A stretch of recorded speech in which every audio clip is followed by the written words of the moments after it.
They might have lived happily ever after, but that doesn't mean their story is over. It appears you were right, Cinderella. The prince does want to marry you, and marry you he shall. Welcome to WatchMojo.com, and today we're counting down our picks for the top 10 best straight-to-DVD Disney sequels. What's eating them? I've seen this before. It's the Mind Link.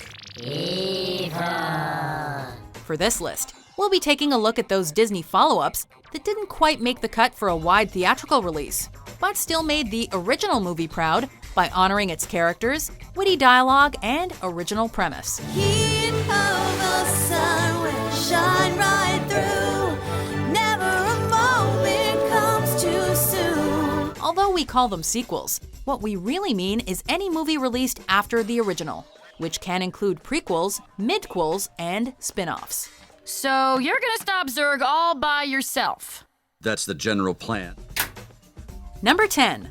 Buzz Lightyear of Star Command. The adventure begins. It's the new action-packed Buzz Lightyear movie! Serving as a pilot for the TV show of the same name, Buzz Lightyear of Star Command is actually a movie within a movie, as the Toy Story gang prepares to watch their favorite Space Ranger take on the evil Emperor Zurg. Prepare to die, Buzz Lightyear! Not today, Zurg! Although the opening utilizes Pixar's familiar computer animation, the rest of the film uses traditional animation. I don't know exactly, but I believe that even now Zurg is hatching his most diabolical scheme yet. This is my most diabolical scheme yet! While it feels more like a Saturday morning cartoon than a Pixar film, there is a compelling plot here full of colorful characters, inspired twists, and Star Wars references. I've been studying Zurg's planetary defense matrix, and I think a small one-man ship Could slip past the defenses unnoticed. It might not go to infinity and beyond, but the film did act as a fun introduction to the short-lived TV series. To infinity! Number 9. The Lion King 2. Simba's Pride. Where do you think you're going in such a hurry? Now a father and king of Pride Rock, Simba has to deal with his daughter, Kiara, who turns out to be just as mischievous as he was at her age. Kiara, are you listening? Accidents can happen. You could easily get hurt or stepped on, or even get lost. And remember, I want you to stay in sight of Pride Rock at all times. Kiara and an outlawed lion cub named Kovu become friends, and later fall in love as they grow up. Simba forbids them from being together, however, because Kovu was Scar's protege. Drama! I'm telling you this because I love you. I don't want to lose you. Kovu is repeatedly assigned by his vengeful mother to kill Simba, but finds that he can't do it out of loyalty to Kiara. And in doing so, you betrayed your pride.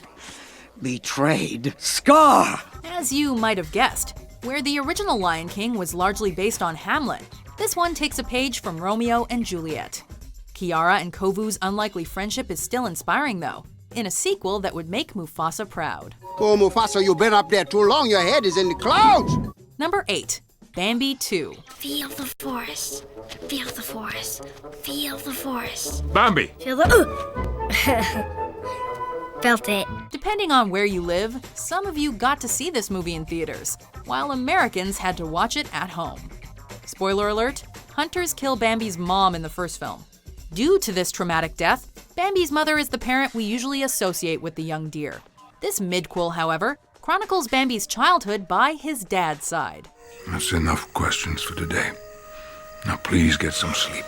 His father, the great prince of the forest, is rarely involved in his son's parenting, but reluctantly takes him under his wing after he's left motherless. After all, who better to raise the young prince than the great prince himself? This film certainly reinforces the fact that some Disney films are just plain dark and depressing, with Bambi being rejected again and again by his father. But luckily, in the end, the estranged duo comes together, and the great prince decides to raise Bambi after all. I never even knew this was here. Beautiful, isn't it? Number 7.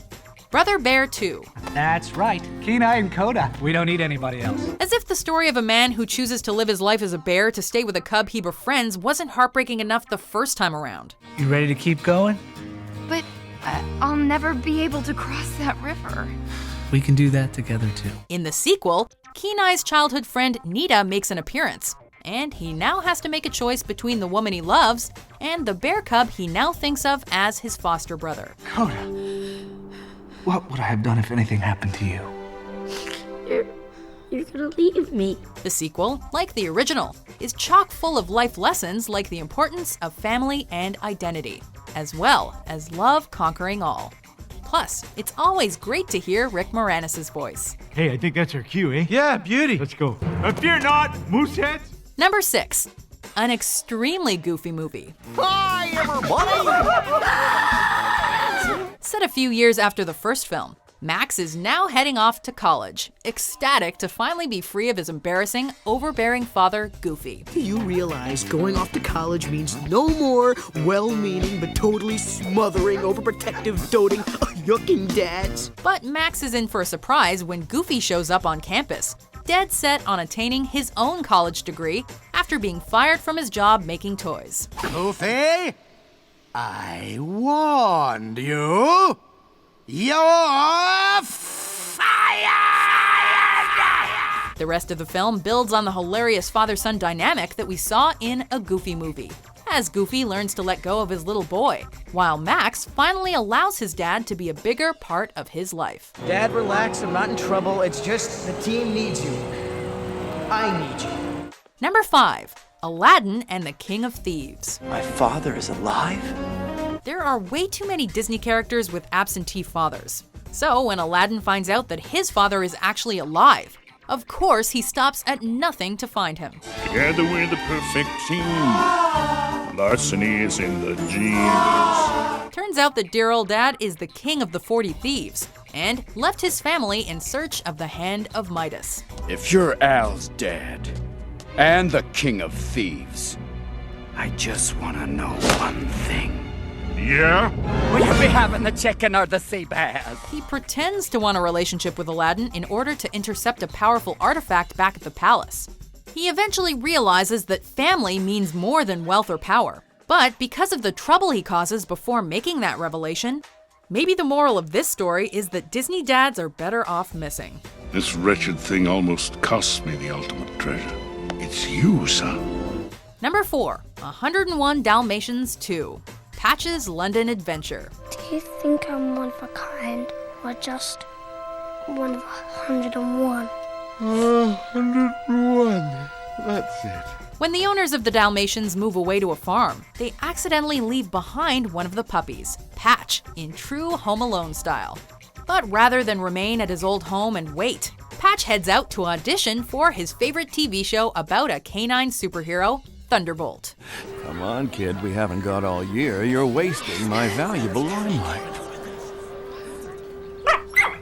Meanwhile, Cruella de Vil is released on probation, but goes back to her old ways and almost immediately steals back the Dalmatians. Your muse has returned! Of course, since this is a Disney movie, Patch and his new friend, the dog who plays Thunderbolt, ultimately rescue his family from Cruella's clutches. 99 away! The sequel shows that some people just can't change. And in a hilarious twist of fate, the villain is deemed insane and sent to a mental institution. Spots? I do see spots, you know. Number 3, Cinderella 3, A Twist in Time. Mother! Mother!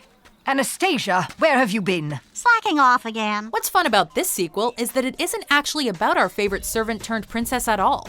Rather, the third installment follows Anastasia, one of Cinderella's stepsisters, who comes into possession of the fairy godmother's wand and uses it to turn back time so that the glass slipper fits her instead. I call upon all the forces of the universe! Bippity boppity boo! With her mother's help, Anastasia finally lives the life she believes was rightfully hers, but in the end decides to do what's right. Bippity boppity boo.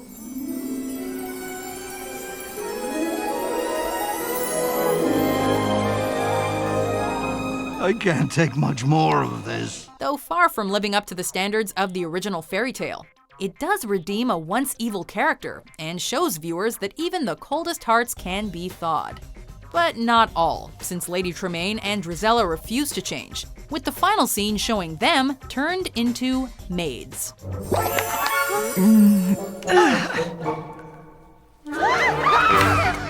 Number 2. Tinkerbell. Welcome to Pixie Hollow. I trust you found your way all right. I think so. Although this one briefly played at the El Capitan Theater, it was a straight-to-DVD release for everyone else. As the first film in the Disney Fairies franchise, this spin-off of Peter Pan stars his spunky, green-clad sidekick and her fairy friends in adventures of their own. Baby chipmunks can't eat the whole nut, right? Their little teeth can't chew big bites. Unlike Peter Pan, which was made using traditional animation, these movies are computer animated.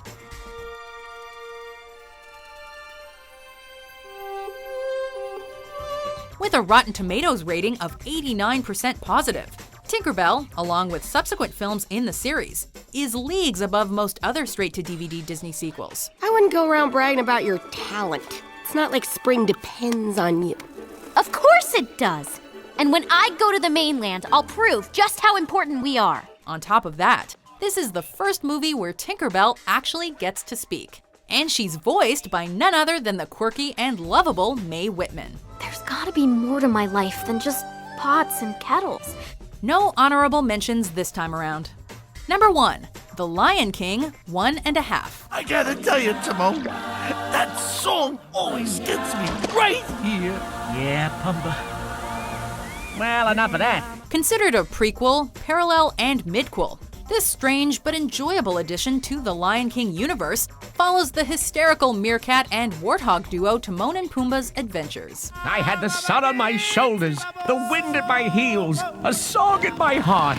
Ah! Told in the form of a frame story, a companion to the original, The Lion King 1.5 is narrated by the two as they sit watching the events of the original film unfold while telling their never-before-seen stories. Pumbaa, this could be the start of a beautiful acquaintanceship. Even though this framing device seems a little too meta for an animated movie geared towards children, that's balanced by enough general humor and catchy songs for the film to be enjoyed by all audiences. Think I'll turn in for the night.